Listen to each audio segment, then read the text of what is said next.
အားလုံးပဲမင်္ဂလာပါ Memory for YouTube Channel ကနေပြန်လည်ကြိုဆိုလိုက်ပါတယ်ဒီနေ့လူသားရည်အတွက်ရဲ့ထက်ဝက်နီးပါဟာသူ့ရဲ့တီထွင်မှုသာမရှိခဲ့ရင်အသက်ရှင်နိုင်မှာမဟုတ်ဘူးလို့ပြောရင်ယုံနိုင်မလားကျွန်တော်တို့နေ့စဉ်စားနေတဲ့ထမင်းတွေဟင်းသီးဟင်းရက်တွေဟာဒီလူရဲ့တီထွင်မှုတစ်ခုကြောင့်ပြည့်စုံလုံလောက်နေကြရတာပါသူ့ကိုလေထဲကနေပေါင်မုတ်ဖန်တီးသူလို့တောင်တင်စားကြပါတယ်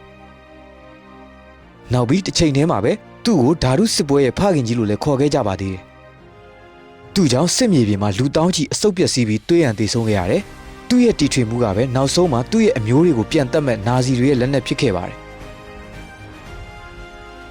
သူ့နာမည်ကတော့ Fritz Haber ပါ။တမိုင်းမှာအငင်းပွားစရာအကောင်းဆုံးနိုဘယ်ဆုရှင်တစ်ယောက်လည်းဖြစ်ပါတယ်။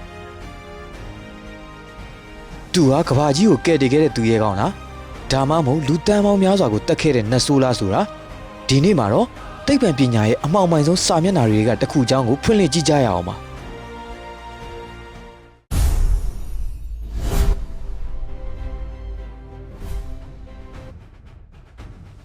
20ရာစုအစပိုင်းကိုပြန်သွားရမယ်ဆိုရင်သိပ္ပံပညာရှင်တွေကကြောက်စရာကောင်းတဲ့ဟော်ကိန်းတစ်ခုကိုထုတ်ထားပါတယ်ကမ္ဘာလူဦးရေတိုးတက်လာတာနဲ့အမျှစိုက်ပျိုးရေးလုပ်ဖို့မြေဩဇာတွေမလုံလောက်တော့ပါဘူးမကြခင်လူတွေတိမ့်တဲ့ချီငတ်တေကြမယ်ဆိုပြီးတွက်ချက်ထားတဲ့ဟောကိန်းမှာအဲ့ဒီအချိန်တုန်းကငှက်ချီးတို့ကြက်ချီးတို့လိုတဘာဝမြေဩဇာတွေကိုပဲအားကိုးနေရတာလည်းဖြစ်ပါတယ်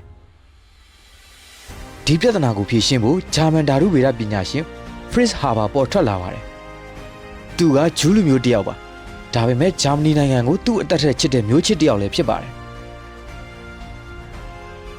1909ခုနှစ်မှာသူကမဖြစ်နိုင်ဘူးလို့ထင်ထားတဲ့အရာတစ်ခုကိုလုပ်ပြခဲ့ပါတယ်လေထူထဲမှာရှိနေတဲ့နိုက်ထရိုဂျင်ကိုဖမ်းယူပြီးအမိုနီးယားဓာတ်မြေဩဇာဖြစ်ပြောင်းလဲပစ်လိုက်တာပါဒါဟာမှော်ဆန်တဲ့တီထွင်မှုလိုပါပဲ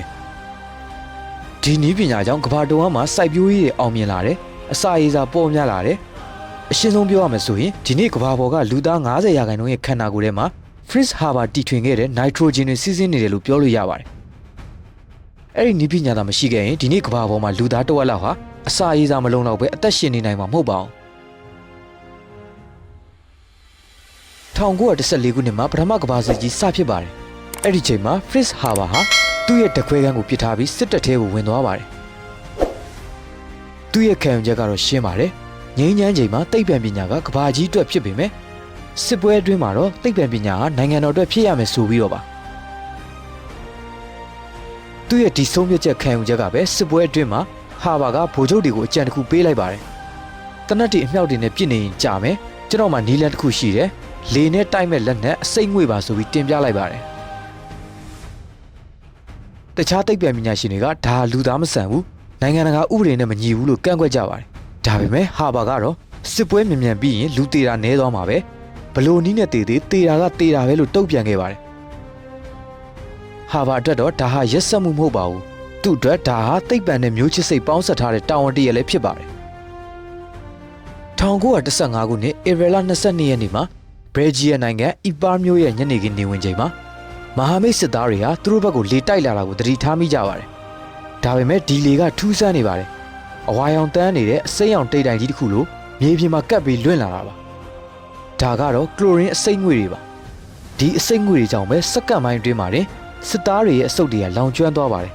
။သူတို့တွေကအသက်ရှူလို့မရတော့ပါဘူး။သွေးတွေအန်ပြီးထောင်ချီတဲ့စစ်သားတွေပိုးကောင်တွေလိုလဲကျသေဆုံးကုန်ကြပါတယ်Fritz Haber ကတော့တောင်ကုန်းတစ်ခုပေါ်ကနေဒီမြင်ကွင်းကိုကျဉ်နဲ့စွာကြည့်နေခဲ့တာပါအဲ့ဒီနေ့ဟာကမ္ဘာသမိုင်းမှာလူအစုလိုက်ပြုံလိုက်တပ်ဖြတ်ခြင်းကိုဖြစ်ပေါ်စေခဲ့တဲ့ဓာတုလက်နက်တစ်ခုစတင်မွေးဖွားလိုက်တဲ့နေ့လည်းဖြစ်ပါတယ် Fritz Haber ရဲ့အောင်မြင်မှုအတွက်ပထမဆုံးပေးဆက်လိုက်ရသူကတော့ရန်သူတွေမဟုတ်ပါဘူးသူ့ရဲ့ဇနီးတွေပါသူ့ရဲ့ဇနီးဖြစ်သူကလာရာအမ်မာဝါကလည်းထူးချွန်တဲ့ဓာတုဗေဒပညာရှင်ဒေါက်တာဘွဲရတယောက်ပါသူမဟာဆိုရင်သူ့ယောက်ျားဖြစ်သူကိုဒီကိစ္စမှာတောက်လျှောက်တားခဲ့သူလည်းဖြစ်ပါတယ်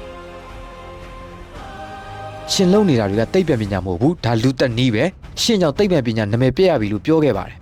ဒါကိုဟာဘာကနားမထောင်ခဲ့ပါဘူးအီပါတိုက်ပွဲအောင်မြင်ပြီးအိမ်ပြန်ရောက်တဲ့ညမှာဂုံပြူးညစာစားပွဲကျင်းပကြပါတယ်ဧည့်သည်တွေပြန်သွားတဲ့အချိန်ညတကောင်ရံမှာခြံထဲကနေတနက်တန်တစ်ချက်ထွက်ပေါ်လာပါတယ်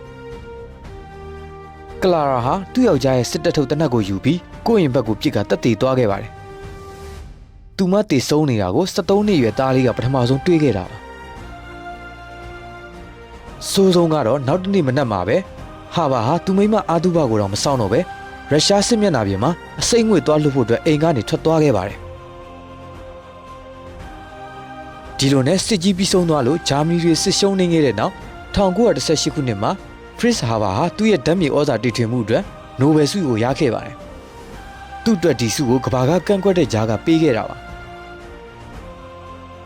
ဒါပေမဲ့1933ခုနှစ်မှာဟစ်တလာအာဏာရလာပါတယ်ဟာဘာဟာဂျာမနီအတွက်ဘလောက်ပဲအလုပ်လုပ်ပေးခဲ့ပါစေနာဇီတွေရဲ့မျက်လုံးထဲမှာတော့သူဟာဂျူးလူမျိုးတစ်ယောက်ပါပဲသူ့ကိုယာရုတွေအကုန်ဖြုတ်ချလိုက်တယ်တိုင်းပြည်ကနေနှင်ထုတ်လိုက်ပါတယ်သူ့ဘဝတစ်ခုလုံးပံ့ပိုးပေးခဲ့တဲ့နိုင်ငံကသူ့ကိုတစ္ဆာဖောက်လိုက်တဲ့အချိန်မှာဟာဘာရဲ့နှလုံးသားကကြေကွဲသွားခဲ့ရပါတော့တယ်1934ခုနှစ်မှာသူဟာနှလုံးရောဂါနဲ့ပြည်ပမှာပဲအထီးကျန်စွာတည်ဆုံးသွားခဲ့ပါတယ်ဒါပေမဲ့သူ့ရဲ့ကံကြမ္မာရဲ့လှောင်ပြောင်မှုကဒီမှာလည်းမပြီးသေးပါဘူးဟာဘာမသိခင်တုန်းကပိုးသက်ဆေးဖြစ်သုံးဖို့ဇိုင်လွန်အေဆိုတဲ့ဓာတ်ငွေကိုတီထွင်ခဲ့ဘူးပါတယ်နာဇီတွေကအဲ့ဒီဓာတ်ငွေကိုပိုပြင်းအောင်ပြုပြင်ပြီးဇိုင်လွန်ဘီဆိုပြီးနာမည်ပေးလိုက်ပါတယ်ဒုတိယကမ္ဘာစစ်အတွင်းမှာနာဇီတွေကအဲ့ဒီဇိုင်လွန်ဘီဓာတ်ငွေကိုသုံးပြီး